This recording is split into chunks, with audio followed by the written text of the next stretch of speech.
यहाँ पे time pass किया, मार्केट ऊपर गया, फिर फॉल किया, यहाँ पे टाइम पास किया, मार्केट ऊपर जा रहा है, यहाँ से फॉल कर सकता है। तो इसको ध्यान देना है आपको, क्योंकि सेम स्ट्रक्चर मार्केट बार बार रिपीट करता है। तो इस अगर ऐसा मूव बनता है तो आपको ट्रेड कहाँ पर बनेगी? आपका ट्रेड बनेगी इसी जगह पे,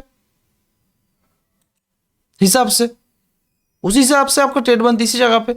लेकिन आप जहां कहीं भी तो ट्रेड नहीं ले सकते। आपको ट्रेड लेने के लिए आपको कहां पर जाना पड़ेगा? आपको जाना पड़ेगा बिल्कुल रेजिस्टेंस पे। आपको मार्केट को टाइम देना है, मार्केट आने दो। जहां कहीं भी तो बीच में हम नहीं ले सकते ना, मार्केट आने दो रेजिस्टेंस पे, पूरा रेजिस्टेंस पे आएगा, एक दो कैंडल बनाएगा, मार्केट रेजिस्टेंस को टच करते ही धड़ाम से नहीं गिरता है, इसको याद रखना है। मार्केट कभी भी सपोर्ट को टच करते ही नहीं गिरता है। मार्केट सपोर्ट को, अगर मान लो मार्केट रेजिस्टेंस को ब्रेक करेगा, ब्रेकआउट देगा, ब्रेकआउट देके इस जगह पर टाइम पास करेगा, कोई नेगेटिव कैंडल बनाएगा, रेजिस्टेंस को ब्रेकआउट देके टाइम पास करेगा, फिर मार्केट नीचे आना है तो आएगा। अगर सपोर्ट की बात करो तो सपोर्ट पर इसे मान लो ये एक सपोर्ट है, मार्केट सपोर्ट के नीचे आएगा, सपोर्ट को ब्रेक डाउन देगा, आपको जानबूझ के दिखाएगा। अब जैसे ही ब्रेक डाउन पे बहुत लोग एंट्री लेंगे, जिसका पता नहीं है, ब्रेक डाउन पे एंट्री लेते ही मार्केट देखना इस जगह पे बहुत टाइम स्पेंड करेगा, एक दो कैंडल बनाएगा, फिर मार्केट पे इसी जगह पे एक कोई ना कोई बुलिश पैटर्न जरूर बनाएगा, वो भी सपोर्ट को ब्रेक डाउन देके।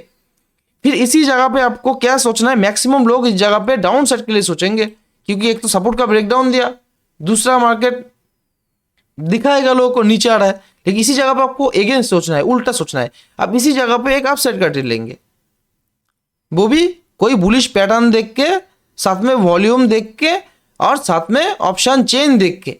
अगर इतना कुछ और साथ में इंडिकेटर भी देखोगे तो और क्या है।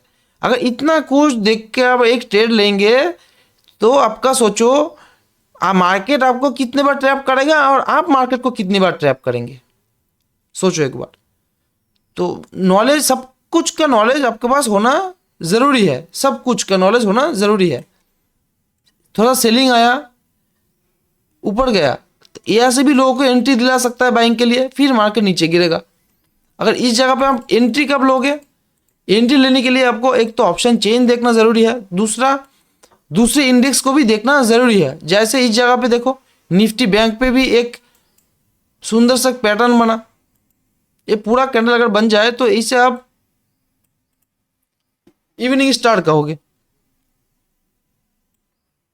ये कैंडल अगर रेड में क्लोज हो जाए तो फिर देखना यहाँ से भी मार्केट पे एक सेलिंग आने का चांसेस मोर देन 85% होता है।